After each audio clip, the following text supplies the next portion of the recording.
Sunshine, ikaw ang naging liwanag ng aking buhay. Nagbigay sa akin ng tanglaw sa bawat hakbang na aking tinatahak. Binigyan mo ng kahulugan ang pinapangarap kong pag-ibig. Hindi ko inakala na ikaw pala yung matagal ko nang dinarasal. Ilang beses na tayong nagkita, ngunit alam ng Diyos kung kailan ang tamang panahon upang ikaw ay aking makilala. At salamat, tinanggap mo at minahal mo ako kung sino ako.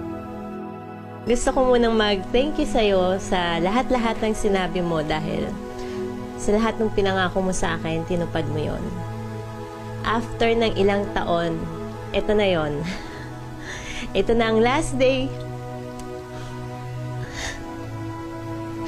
na magiging mag-boyfriend at girlfriend tayo. And after nito, yes, finally, magiging Mrs. Castro na ako.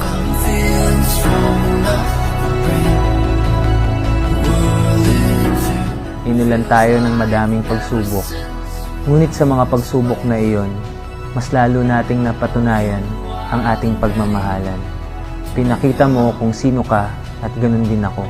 Piniramdam mo sa akin ang pagmamahal na alam kong hindi panandalian lamang, bagkus panghahawakan ko habang buhay.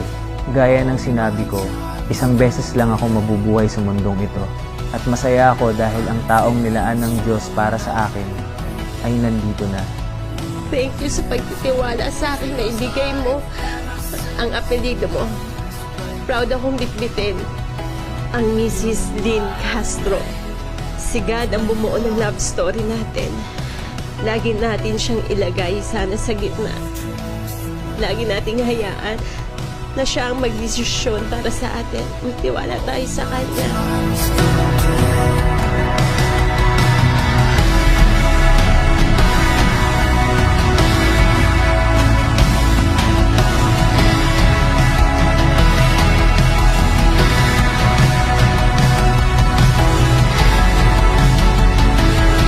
Love is patient.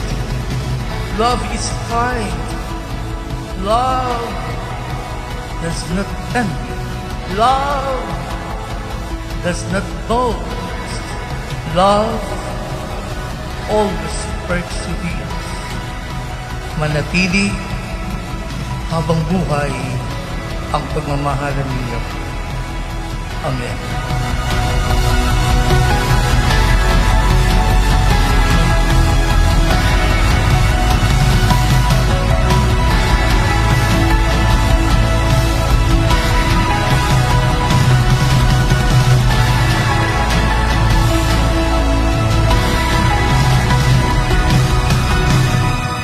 Wifey, salamat sa pagkakataong ito na maging asawa mo at maging ina ng mga anak ko.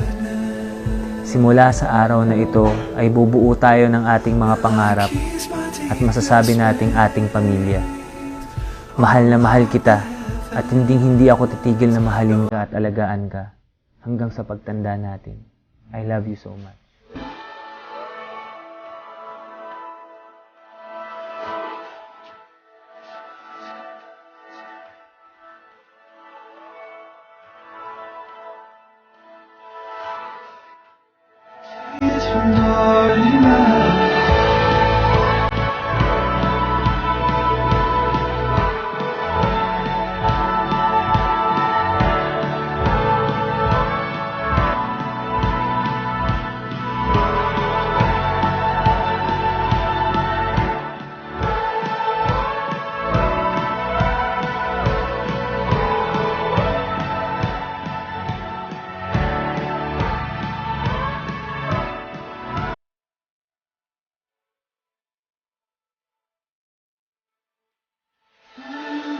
Mahal na mahal kita at mamahalin kita at mamahalin pa rin kita kahit dumating na yung araw na hindi ka nakamahal-mahal.